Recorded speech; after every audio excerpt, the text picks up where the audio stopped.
La présente vidéo va être consacrée à la première partie de la solution de l'examen de cristallographie de la session de rattrapage de l'année universitaire 2020-2021. L'examen a été destiné aux étudiants de la filière SMC semestre 5. L'examen était posé sous forme de 2 exercices. Le premier contient 6 questions et consiste à interpréter la diffraction par utilisation de la condition de diffraction d'Ewald. Quant au deuxième exercice, il a été formulé sous forme de 4 questions et cet exercice consiste à interpréter certains aspects de la diffraction des poudres par la méthode de Debye-Scherrer. La solution de l'exercice grand 1 a fait l'objet de l'avant-dernière vidéo.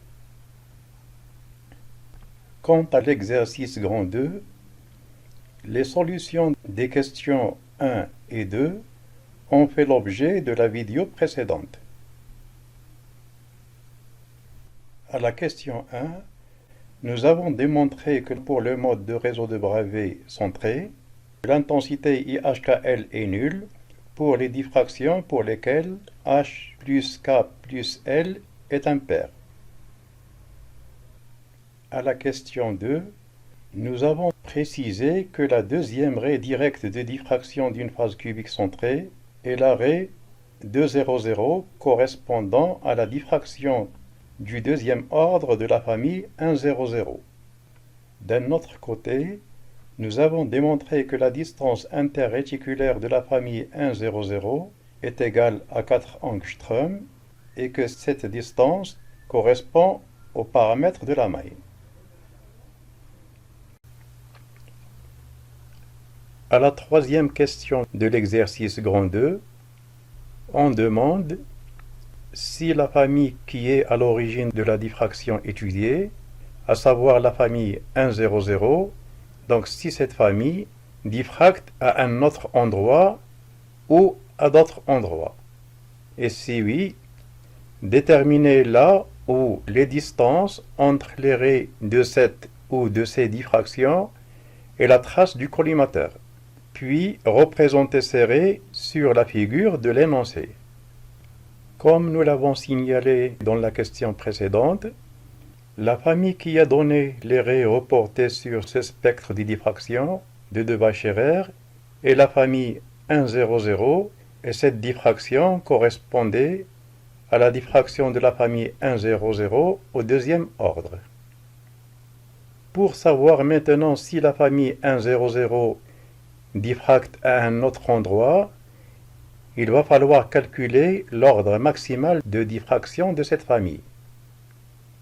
De façon générale, pour la détermination de l'ordre maximal de diffraction d'une famille donnée, nous rappelons que pour qu'une famille de plans réticulaires donnée puisse diffracter à l'ordre n, il faudrait que DHKL soit supérieur à n lambda sur 2. Cette relation vient du fait que dans la relation de Bragg, qui est 2d sinus θ est égal n lambda, le sinus dont l'expression est égale à n lambda sur 2 DHKL doit être inférieur ou égal à 1. L'équivalent de cette relation dans le réseau réciproque est nd étoile inférieur ou égal à 2 sur lambda. nd étoile est inférieur ou égal à 2 sur lambda, puisque DHKL étoile n'est autre que l'inverse de DHKL. DHKL, comme on l'a précisé dans la question précédente, est la distance interréticulaire de la famille de plans réticulaires HKL, et DHKL étoile étant le paramètre ou période de la rangée réticulaire réciproque HKL étoile. D'après donc l'inéquation DHKL supérieur ou égal à L lambda sur 2, l'ordre maximal de diffraction d'une famille réticulaire donnée est tel que n est inférieur ou égal à 2 DHKL sur lambda, avec n un entier. Vu ce qu'on vient d'expliquer, l'ordre de diffraction maximale de la famille 100 est tel que Nmax est inférieur ou égal à 2D100 sur lambda. Numériquement, le terme 2D100 sur lambda est égal à 5,19. Ainsi, Nmax est inférieur ou égal à 5,19. Et comme Nmax est un entier, c'est que sa valeur exacte est égale à 5. Dans ces conditions, les diffractions possibles de la famille 100 sont donc les diffractions aux ordres 1, 2, 3, 4 et 5, ce qui normalement doit conduire au ray de diffraction qu'on note 100, 200, 300, 400 et 500. Mais comme le mode de réseau de Bravais de la phase qu'on est en train d'étudier est centré, c'est que les diffractions possibles, comme on l'a vu à la première question, sont celles pour lesquelles la somme H plus K plus L est paire, à savoir les diffractions donnant les rays 200 et 400. En résumé donc, en plus de la diffraction de la famille 100 à l'ordre 2, cette famille va également diffracter à l'ordre 4. Pour savoir maintenant où se trouvent les arcs correspondant à la diffraction 400, qui est donc la diffraction au quatrième ordre de la famille 100, il faut calculer l'angle de la diffraction de la famille 100 au quatrième ordre. L'angle en question et qu'on va noter θ 400 est donné par la formule θ 400 est égal à arc sinus 4 lambda sur 2D100. Cette relation découle de la relation de diffraction de Bragg qu'on exprime au quatrième ordre pour la famille 100. Et de façon simplifiée, θ 400 est égal à arc sinus 2 lambda sur D100. Numériquement, la valeur de θ 400 est égale à 50,35 degrés. Ainsi, l'angle de θ 400 qui va nous permettre de localiser les arcs de diffraction au quatrième ordre de la famille 100, donc cet angle 2 fois θ 400 est égal à 100,7 degrés. Dans ces conditions, la distance L400 entre l'un des arcs de la famille 400 et le trou sur le film correspondant à l'introduction du puits est égale à 100,7 mm. Nous signalons que comme θ 400 est supérieur à 45 degrés, les raies ou arcs de la diffraction 400 se trouvent dans le spectre en retour. D'un autre côté, d'après le spectre de diffraction de Debye-Scherrer avec montage de Stromanis et un rayon de la chambre égal à 57,3 mm, la distance L'400 entre les raies ou arcs de la diffraction 400 et le trou sur le film permettant l'introduction du collimateur est L'400 est égal à 180 mm moins L400, soit 180 mm moins 100,7 mm, soit finalement L'400 est égal à 79,3 mm. Dans ces conditions, les arcs de diffraction au quatrième ordre de la famille 100 vont se trouver sur le film de Debye-Scherrer avec montage de Stromanis, comme le montre la figure suivante. Les arcs de diffraction de la famille 400 au quatrième ordre se trouvent bien dans le spectre en retour, puisqu'ils sont de part et d'autre du trou réservé dans le film à l'introduction du collimateur.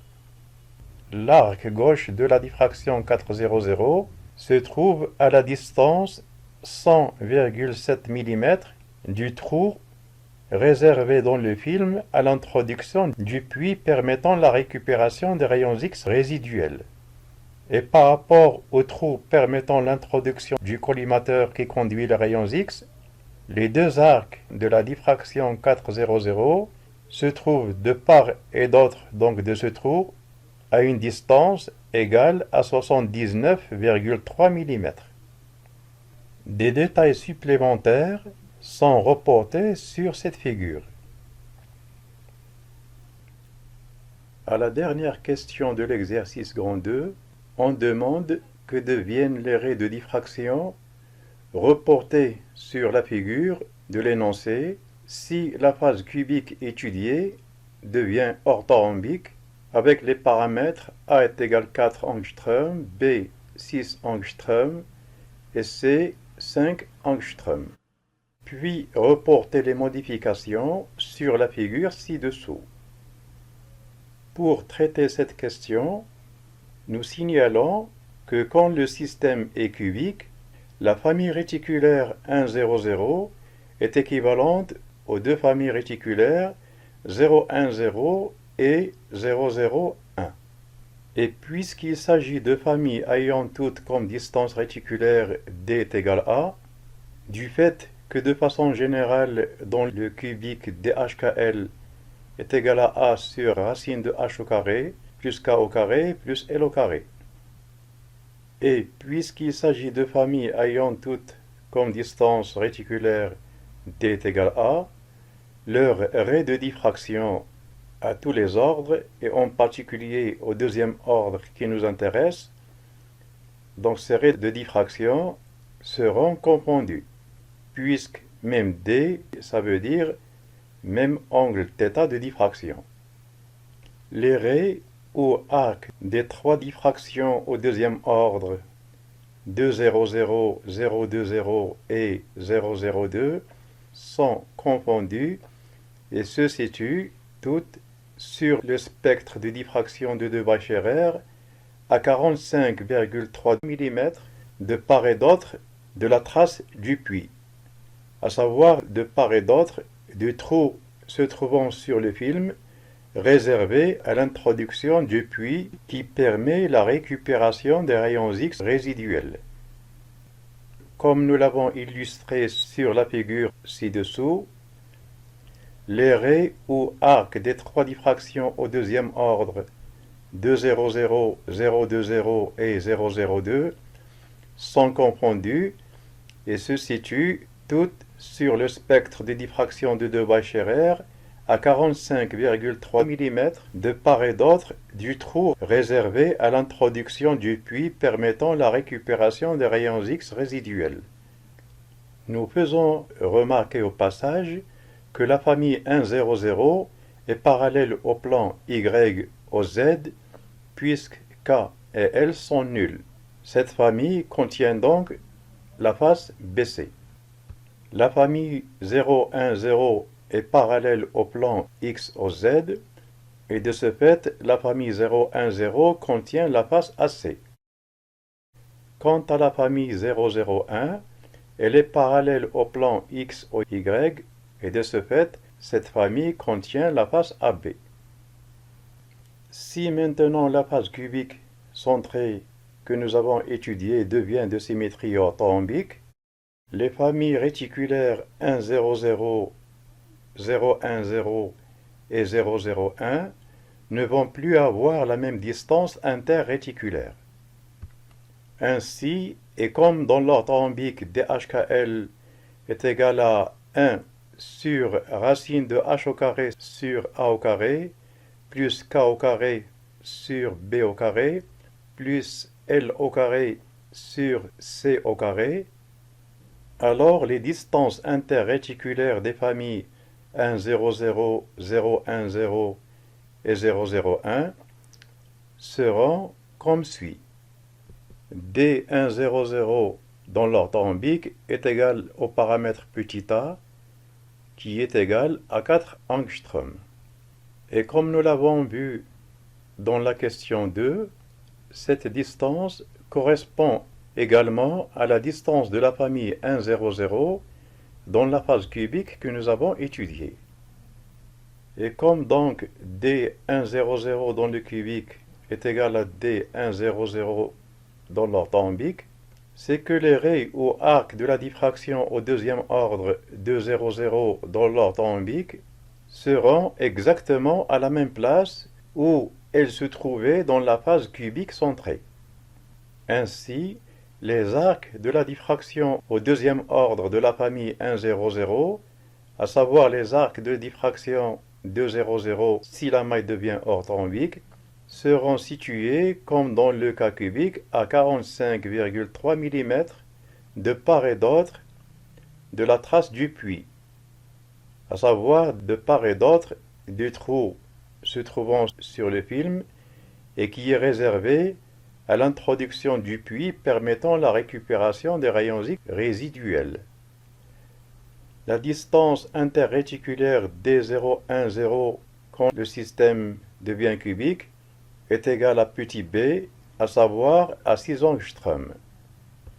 Dans ces conditions, et d'après la relation de diffraction de Bragg, l'angle de diffraction de la famille 020 au deuxième ordre est égal à arc sinus lambda sur D010. Et cet angle numériquement est égal à 14,88 degrés. Le double de cet angle est égal alors à 29,76 degrés. Dans ce cas, la distance L entre les deux arcs de la diffraction 020 et le centre du trou sur le film permettant l'introduction du puits réservé à la récupération des rayons X résiduels, dont cette distance est égale à 29,76 mm. Ainsi, les arcs de la diffraction 020 quand la maille devient orthorhombique seront situés à 29,76 mm de part et d'autre du trou réservé à l'introduction du puits récupérant les rayons X résiduels. Et pour ce qui concerne maintenant la distance interréticulaire de la famille 001, quand la maille devient orthorhombique, cette distance est égale au paramètre petit c, qui est égal à 5 angstroms. Et d'après la loi de Bragg, l'angle de diffraction au deuxième ordre de la famille 001 est égal à arc sinus lambda sur D001. Numériquement, cet angle est égal à 17,94 degrés. Le double de cet angle est égal alors à 35,88 degrés. Dans ce cas, la distance L entre les deux arcs de la diffraction 002 et le centre du trou sur le film permettant l'introduction du puits réservé à la récupération des rayons X résiduels, dont cette distance est égale à 35,88 degrés. Ainsi, les arcs de la diffraction 002, quand la maille devient orthorhombique, seront situés à 35,88 mm de part et d'autre du trou réservé à l'introduction du puits récupérant les rayons X résiduels.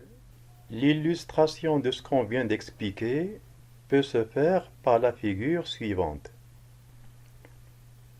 Comme on vient de l'expliquer, les deux arcs de la diffraction au second ordre de la famille 200 quand la phase devient orthorhombique, ces arcs se trouvent au même endroit que les arcs de la diffraction 200 quand la phase était cubique.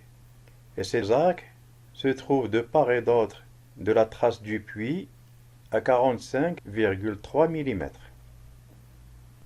Pour ce qui concerne maintenant les arcs de la diffraction au deuxième ordre de la famille 001, ces arcs se trouvent de part et d'autre du trou réservé à l'introduction du puits à une distance égale à 35,88 mm. Les arcs de la diffraction 002 sont plus proches de la trace du puits, puisque l'angle de diffraction au deuxième ordre de la famille 001 est plus faible que l'angle de diffraction au deuxième ordre de la famille 100. Et finalement, pour ce qui concerne les arcs de diffraction de la famille 010 au deuxième ordre, ces arcs se trouvent de part et d'autre de la trace du puits à une distance égale à 29,76 mm. Les arcs de la diffraction 020 sont les plus proches du trou réservé à l'introduction du puits récoltant les rayons X, puisque l'angle de cette diffraction est le plus petit. Nous faisons remarquer au passage qu'une idée sur l'emplacement grossier des arcs de diffraction 200, 020 et 002 les uns par rapport aux autres peut être connue sans faire de calcul en raisonnant de la façon suivante. Comme B est supérieur à C supérieur à A, c'est que la distance interréticulaire D010 est supérieure à D001, qui elle-même est supérieure à D100. Et comme, d'après la loi de Bragg, D et θ sont inversement proportionnels, c'est que θ020 est inférieur à θ002 inférieur à θ200. Il s'ensuit alors que 2 θ020 est inférieur à 2 fois θ002 est inférieur à 2 fois θ200. Ceci veut dire que les raies au arc de la diffraction 020 quand la maille devient orthorhombique apparaîtront les premières sur le spectre de diffraction de Bacherer de part et d'autre du trou réservé à l'introduction du puits récoltant les rayons X résiduels. Elles seront suivies des raies au arc de la diffraction 002, puis des raies de la diffraction 200. Ces dernières apparaîtront sur le spectre de diffraction là où elles étaient quand la symétrie était cubique centrée, puisque, nous l'avons rappelé précédemment, le paramètre A quand la maille était cubique reste le même quand la maille devient orthorhombique. D'un autre côté, nous signalons qu'en cas où le spectre de diffraction est enregistré par un diffractomètre automatique de poudre, l'éclatement du pic de diffraction 200 en trois pics 200, 020 et 002, en passant du cubique à l'orthorhombique, se fera comme le montre la figure suivante. Le pic de diffraction de la famille 010 au deuxième ordre apparaîtra sur le spectre de diffraction obtenu par un diffractomètre automatique de poudre, donc ce pic apparaîtra le premier à l'angle 29,76 degrés. Le deuxième pic qui va apparaître juste après est le pic de diffraction correspondant à la diffraction du deuxième ordre de la famille 001, et ce pic apparaîtra à l'angle 35,88 degrés. Le troisième pic qui va apparaître sur le spectre de diffraction est le pic de diffraction au deuxième ordre de la famille 100, et ce pic apparaîtra à l'angle 45,30 degrés, exactement à l'endroit où ce pic se trouvait sur le spectre de diffraction quand la phase était cubique centrée. Finalement, nous faisons remarquer que lors de la transformation du cubique centré en orthorhombique centré, d'autres pics vont s'éclater comme c'était le cas pour le pic 200. J'espère que la présente vidéo vous a bien servi et à la prochaine.